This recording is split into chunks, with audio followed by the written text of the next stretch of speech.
In this video, we'll teach you how to set up payment password by CD keys and add CD key to bots.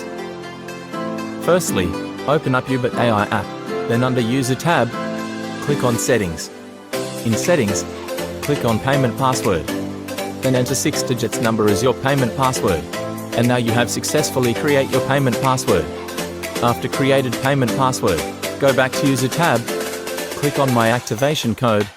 After that, click on By CD Key, and then enter the payment password that you created.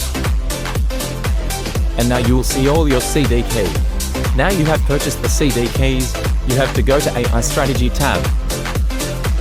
In AI Strategy, select the platform that you use. Once selected your platform, then click on Bulk Add Robot, then click on green tick. Once done, you will see the interface changed, and now you are all set to start trading with our AI bot.